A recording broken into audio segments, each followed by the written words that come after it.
Buenas tardes, Nuria. Gracias por estar aquí hoy con nosotros. A vosotros, Elena. Bueno, primero de todo, cuéntanos un poco, ¿cómo empieza The Legal Hat? ¿De dónde vienes? ¿Cómo arranca este proyecto? Pues mira, te cuento, The Legal Hat hace ya unos 4 años que empezó y la idea es que yo, bueno, trabajaba en diferentes multinacionales, trabajaba en una y a raíz, bueno, yo tenía un blog, de hecho era un blog de moda, imagínate, y tenía, pues conocía gente y conocía pues gente que también tenía otros blogs y tal, y a veces veía pues que tenían algunos problemas en cuanto pues desde proteger su trabajo o temas de identidad, y al saber que era abogada, pues me preguntaban, y así que entre comida y barbacoa, me acabaron diciendo de, oye, es que lo que tú haces, o sea, en el sentido de esos pequeños asesoramientos que nos das, serían súper necesarios y que la otra gente que tiene pues sus blogs y sus proyectos pues pueda acceder a esa información. Entonces, dándole vueltas en casa, pues decidí un poco pues crear The Legal Hat para eso. O sea, nació un poco para decir, bueno, eres emprendedor o tienes una pequeña empresa y quizá al principio, sobre todo, ya no solo es que no tengas la capacidad económica para ir a un gran despacho y que te pueda solucionar tus dudas, sino que a lo mejor tampoco no te van a acabar de entender del todo porque no van a entender tu propia estructura, ¿no? Entonces pensé que yo, partiendo de que venía del mismo mundo, por así decirlo, pues podría hablar un mismo lenguaje e intentar ayudar. Y así nació. Bueno, qué bien. Y entonces, como te diriges a pequeña empresa, a ver, cuéntanos qué pasos serían los imprescindibles cuando montamos una empresa o cuando ya ha arrancado. Lo imprescindible Pues que hay que seguir. exacto, yo creo que Elena, uno de los grandes problemas, por llamarle problemas, que me encuentro a diario es de que muchísima gente emprende con muchísima ilusión, y así tiene que ser, y dedican el dinero que pueden, porque al final todos un poco tendemos o ponemos las partidas donde podemos, a determinadas cosas, como es el tema, pues sobre todo del diseño o de crear una identidad, etcétera, etcétera, y que está muy bien, pero se olvidan que todo ese esfuerzo, ya sea económico o incluso de horas, porque hay muchísima gente que se lo hace ella misma.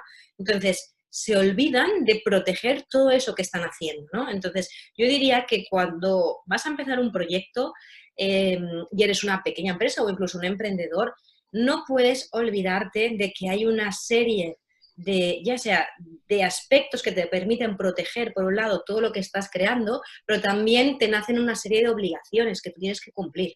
Entonces, es fundamental tener claro eso, porque si no el proyecto va avanzando, vas cogiendo impulso, y como venga un señor inspector o una señora inspectora y te diga, un momento, usted señor, ¿cómo tiene la casa? ¿La tiene ordenada o no la tiene? Pues puede venir un gran susto ahí, ¿no? Entonces, yo siempre digo, cuando me preguntan, ¿cuál es el principal problema del emprendedor a nivel legal? Le digo, que no es consciente que tiene que tomar medidas para, uno, salvaguardar su proyecto, y dos, para cumplir con la normativa que le aplica. ¿Y esto te parece que ocurre más en comercio online que en comercio offline? Mira, te diría que sí que es cierto que a lo mejor por el tipo de proyecto que yo realizo o a quien me dirijo, es cierto que me llega en un 80% es negocios de carácter online. Entonces, el resto que es offline, por así decirlo, también ocurre. Sí, sí es muy patente en los casos online porque nace una serie de obligaciones que quizá no tenemos cuando es un proyecto offline, ¿no? O sea, yo siempre lo digo y quizá más adelante podemos entrar en detalle, pero el momento en que tú, por ejemplo, tienes una tienda online o un negocio online, y aquí quiero hacer una pequeña puntualización porque muchas veces me dicen, yo no tengo una tienda online, por lo tanto a mí no me aplica todo esto. No, no, no. O sea, el vender algo online puede ser un ebook, puede ser un curso, no necesariamente tiene que ser una tienda de productos, ¿no? O sea, un servicio de consultoría, el mío, por ejemplo, es un producto online, por así decirlo, un servicio online, ¿no? Entonces, en el momento en que nace ese tipo de servicio o producto que ofreces a alguien que está al otro lado de la pantalla, nacen una multitud de obligaciones, pues desde la ley de consumidores usuarios, ley de la publicidad, ley de sociedad de la información, una serie de leyes que sí o sí tienes que adaptar a tu negocio, porque es lo que decíamos, el no hacerlo puede implicar de que todo tu esfuerzo que has hecho durante mucho tiempo, e incluso a veces el dinero que te has invertido en terceros que te ayudarán en algunas cosas, puede verse tirado a la basura porque te llega una sanción y te lo tira todo por el suelo. Y al hilo de esto, tú que provienes de una gran empresa, ¿vale? Aparte de que los recursos son disponibles, son diferentes porque hablamos de otra escala, pero ¿tú qué crees que hacen bien los grandes, o sea, una multinacional, que los pequeños no hacemos bien o no hacemos bien porque, no sé, como que a lo mejor no le damos tanta importancia y que sí que deberíamos porque nos afecta igual, aunque aunque la escala a lo mejor de sanción no sea la misma, ¿no? Exacto, yo creo que un poco en la línea de lo que decíamos, es decir, el grande, por así decir, es consciente del minuto cero, igual que necesita pues tener, pongamos el ejemplo, ¿no? Una empresa que pues vende una serie de productos, pues igual que necesita pues tener unos proveedores, un tema logístico, tiene una serie de consideraciones, en ese pack también considera que necesita un asesoramiento legal. Igual que un financiero, por ejemplo, en tu caso. Es decir, hay una parte que yo siempre digo, ¿no? De estructura, yo digo que si todo eso funciona, al final es como una mesa, y si la pata legal financiera tú no la estás incorporando, es que ese proyecto antes o después va a caer porque está tambaleando. Entonces, quizá a nivel de gran empresa, cuando me llega una empresa más grande, ya una pyme un poco más evolucionada incluso, ellos ya acuden a mí sabiendo de, bueno, tenemos que ordenar esto, esto, esto y aquello, ¿no? El pyme muchas veces es que ni siquiera ha tomado conciencia de que necesita eso. ¿No? Como que no ve que el tema legal financiero tenga que ser una partida a la que ir en el momento en que saca su proyecto, y que muchas veces, yo lo digo a veces, y quizá por ahí va más, quizá me meto más en tu terreno que el mío, ¿no? Pero yo a veces me encuentro en esa línea línea tan fina de que me dicen, claro, salen estadísticas, ¿no? De que cuántos proyectos pues finalizan a los 2 años o los 3 años de haber empezado, ¿no? Y realmente no sé si es 9 sobre 10 o 8 sobre 9 10, sobre 10, anda ahí, sí.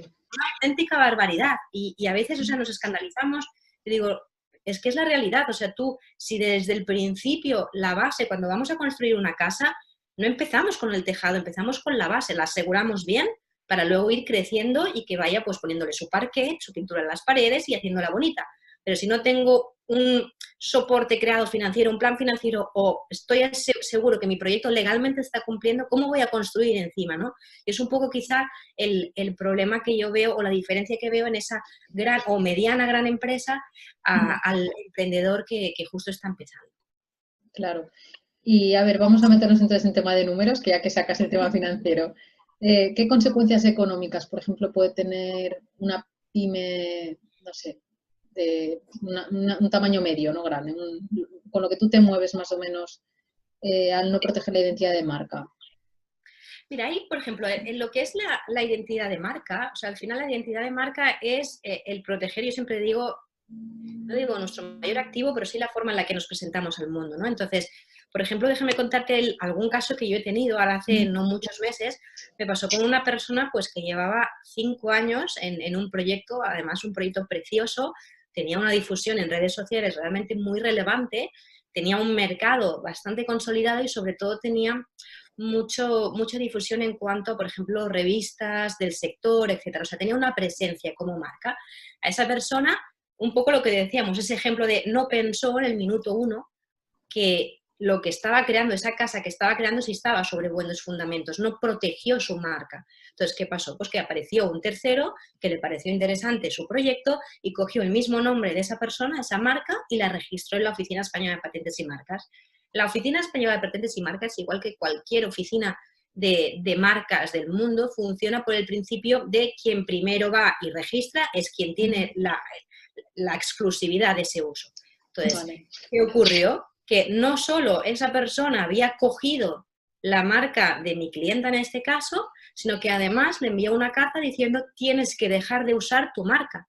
Significaba el cerrar sus redes sociales o quitar el nombre que se conocía hasta la fecha, modificar la web, modificar todo un tema de branding que había creado. O sea, la inversión que le supuso el tener que hacer toda esa reformulación, o sea, es que te diría a grandes números 5 o 6 mil euros. Cuando registrar una marca te cuesta 122, y pico euros. Entonces, es un poco ponerlo sobre la balanza, ¿no? Es decir, vigila al principio porque es que después a futuro la consecuencia puede ser mucho más elevada. Y un poco a raíz de eso que decíamos de el proteger la identidad, también me ha pasado en alguna ocasión de que cuando nosotros tenemos un proyecto, pues registramos el dominio, algo que nos cuesta 12 euros, 15 euros, o sea, algo súper sencillo.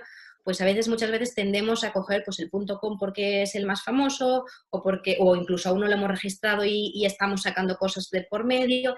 Entonces, me pasó, por ejemplo, con una clienta porque yo siempre aconsejo a Elena que se registre el .com y el .es por un tema de protección y que no vayas a usar los dos sino para que nadie te lo pueda coger. Pues hay determinadas personas, sobre todo en el extranjero, en países asiáticos, que se dedican a hacer estudios y detectan, por ejemplo, cuando tú has comprado pues ese dominio y te compran el otro. Entonces, si tú lo quieres utilizar, en vez de los 12 euros que te cuesta, dicen, no, yo lo tengo, si tú lo quieres, págame 3.000 euros. Entonces, se cree aquí, sí que es verdad que existen mecanismos oficiales para denunciar esta circunstancia, pero el coste y el tiempo que te implican siempre van a ser superiores a 3.000 euros. Entonces Ya la lo gente sabes. lo paga. Yeah. Y lo acabas. A mí me ha pasado eso sobre todo con grandes empresas, ¿no? De sacar una marca que ni tampoco a lo mejor no la he acabado de mirar, o un producto determinado, ¿qué tal? Entonces, estas empresas X que te comento ven ese producto, compran el dominio y cuando la empresa a la que yo represento dice, vale, voy a hacer una página web para este producto y tal, resulta que el dominio no está libre y lo que le piden es súper elevado, ¿no? Entonces, por eso digo que el hacer un poco este checklist al principio cuando empezamos el proyecto, o si ya lo hemos empezado, pero estamos viendo esta súper entrevista, pues que hagan esa concienciación, decir, vale, tengo el dominio. Exacto, tengo el dominio, tengo la marca, ¿estoy protegiendo mi entidad? Sí, no. Un poco hacer esa valoración. Muy bien, pues sí, de verdad que da un poco de miedo, ¿eh? Si lo ves así en cifras. Claro. Y a la hora de tener un negocio online, por ejemplo, ¿qué legalidad aplica un e-commerce? Pues mira, es lo que te comentaba, hay como una multitud de normativas que le aplican, pero a la hora yo siempre digo que tenemos un comercio online para ir como al grano, principalmente debes tener lo que se dicen los diferentes avisos legales de la web. Eso tiene que estar en un sitio visible, en la página web, porque es después si hay algún tipo de inspección, justo es lo que van a examinar. Tienes que tener, por un lado, lo que es el aviso legal. El aviso legal es un poco un resumen de, yo le llamo las normas de juego, ¿no? De pues, temas de propiedad intelectual, tema de quién puede usar el portal, después si tú puedes retirar o no algunos comentarios, etcétera, etcétera. Eso por un lado. Luego, cookies, porque posiblemente tengas cookies, pues también una política de cookies. Luego, la famosa política de privacidad, o sea, la protección de datos, el famoso tema que todo el mundo odia menos yo. Entonces, la idea es que es un tema súper sensible lo que tiene que ver con la protección de datos. Como ya sabéis, pues el año pasado, el 25 de mayo, entró en vigor el Reglamento General de Protección de Datos. El pasado mes de diciembre también entró en vigor la nueva Ley Orgánica de Protección de Datos y han aumentado considerablemente lo que son las obligaciones. Y sobre todo, y ya enfocando un poco al contexto en el que estamos, Elena, me gustaría decir de que no es algo que nos podemos tomar así, a la balibala que digo yo, ¿no? O sea, algo que va en serio, porque ya no es solo el que se tienen que tomar una serie de medidas para cumplir con la normativa, sino que ahora, a partir de ahora, van a empezar lo que son las inspecciones. Y el que tú tengas una inspección y no tengas al día todo lo que es el tema de la protección de datos puede suponerte sanciones muy importantes. Antes en la normativa, para que os hagáis una idea, la normativa anterior se hablaba de una multa máxima de 300.000 euros, pero ahora ya no va así. O sea, ahora va de 10 a 20 millones de euros en función de la empresa, obviamente, y después de un 2 o un 4% de la facturación anual de ese proyecto. O sea que cuidado porque es que lo que decíamos, ¿no? Un emprendedor que empiece, imaginaos que empieza su proyecto, está que justo todos sabemos que los principios siempre son complicados y que empieza a ganar su dinero con mucho esfuerzo, etcétera, etcétera, y te llega una inspección y te viene una multa de, no sé, 12.000 euros. Sí, Entonces, sí, fácilmente, claro, 12.000. Exacto, entonces, por eso digo que con ese tema, que ya sé que somos muy pesados, se habla mucho, pero es porque realmente es importante. Y lo que está claro es que no se han invertido los recursos que se han invertido en hacer toda esta normativa y no se va a intentar un poco compensar por otro lado, ¿no? Yo siempre digo que esto se hace por algo y se tiene que compensar, entonces hay que tenerlo en cuenta. Y por último, y antes que se me olvide, también tenéis que tener, en el caso de un negocio online, un e-commerce, lo que se llaman las condiciones generales de venta. Es decir, hemos de pensar en el supuesto de que nuestro cliente, como si entrara en nuestra tienda física, pues tiene que poder saber quiénes somos, cómo son los productos, cómo va a ser el proceso de venta, ¿no? ¿Lo haré a través de un carrito o no? ¿Lo harás a través de esta plataforma? ¿Cuál es el proceso de devolución? Recordemos que la ley del comercio electrónico, bueno, el consumidor nos dice que tenemos que otorgar un plazo de devolución de 14 días naturales, a no ser, hay algunas excepciones, pero bueno, habría que verse caso por caso. Pero es un poco el decirle las cosas o los elementos básicos que le permitan hacer una compra totalmente consciente. Y principalmente esos serían los elementos básicos que sí o sí tiene que tener nuestro e-commerce lo que es la web, ¿eh? Yo siempre digo luego lo que es fuera de la web, porque muchas veces estoy hablando mucho, me estoy dando cuenta que hablo mucho. No, no, es muy interesante. Sí, sí, sigue. Tema No, es e-commerce. que te iba a comentar que muchas veces, o sea, clientes o potenciales clientes que me contactan de, bueno, necesito que me arregles lo que es la protección de datos para la web. Y yo les digo, es que la protección de datos no afecta solo a tu web. O sea, la protección de datos afecta a todo tu proyecto. Podemos ordenar tu página web y hacer una política de privacidad perfecta, adaptada a tus necesidades.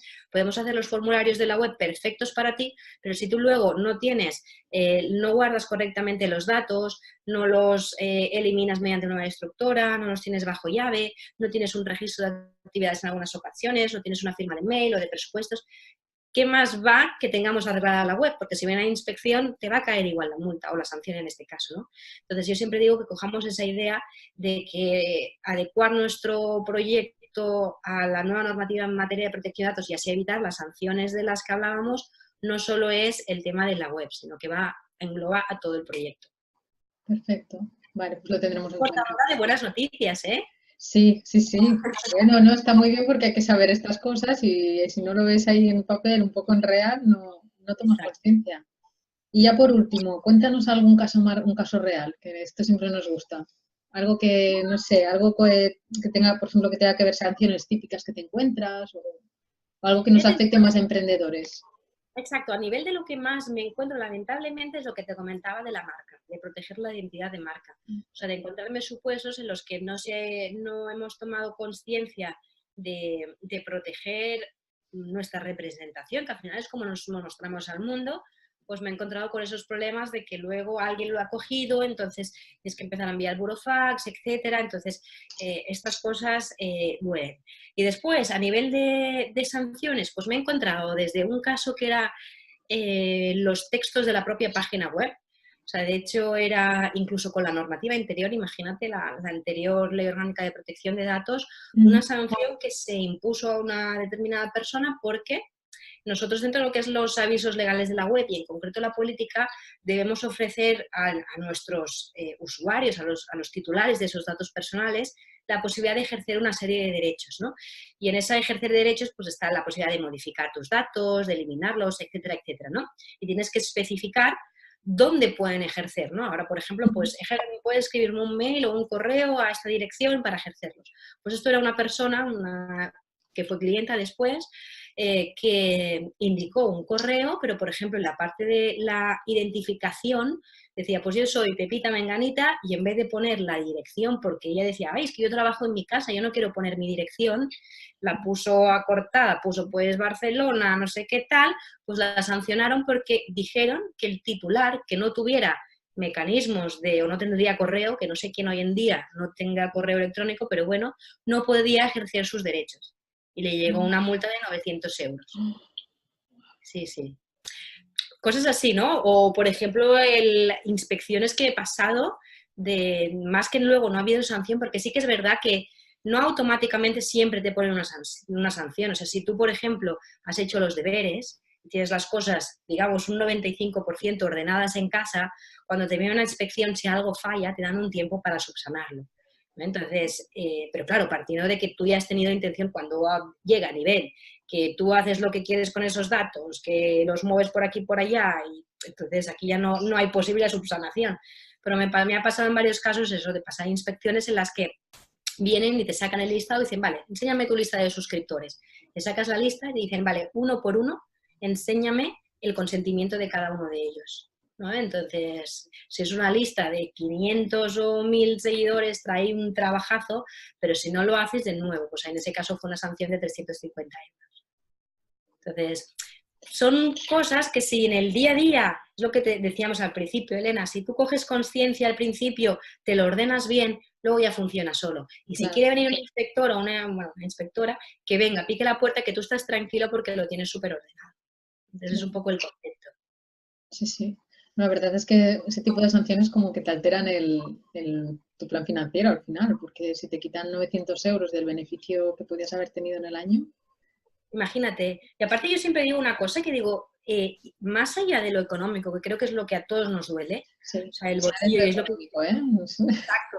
Y más lo que dices tú, o sea, tú has hecho una planificación, etcétera, aparte la has ajustado todo lo posible y te has hecho una planificación, muchas veces también hemos de tener en cuenta que es el daño que eso hace a nuestra propia imagen como marca, ¿no? Yo a veces los clientes me dicen, es que si no me sancionarán, y no. Digo, sí, es un elemento súper importante, pero tú piensa, ahora por suerte cada vez más todos estamos cogiendo conciencia de todo lo que es la protección de datos. Entonces, el que un cliente, por ejemplo, vaya a comprar un producto, un servicio que puedas llegar a ofrecer y que vea que no tiene que marcar las casillas de aceptar la política o tal, le puede llegar a crear desconfianza. De hecho, yo siempre hago la pregunta al revés. O sea, si tú vas a comprar un producto y ves que no te dice nada de tus datos, ni te pide ningún consentimiento de nada y tal, ¿no te crearía cierta desconfianza? La desconfianza, es cierto.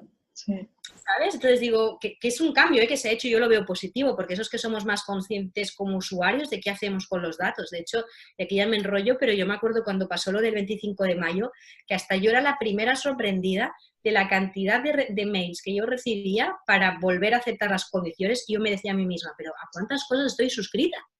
O sea, ¿a cuántas cosas yo he dado mis datos sin pensarlo? ¿No? Entonces, es un poco, yo creo que hemos hecho ese cambio o estamos en ese proceso de ser más conscientes y ser un poco más cautelosos con los datos que damos. Entonces, si tú ofreces un producto o servicio, tú quieres ofrecer la máxima sensación de seriedad y de responsabilidad a tus clientes. Entonces, si a veces faltan los textos legales, que no pensemos solo que es por esa sanción, que sé que nos hace mucho daño, sino también porque a lo mejor puedas llegar incluso a perder a algún cliente por ese motivo. Sí, es cierto.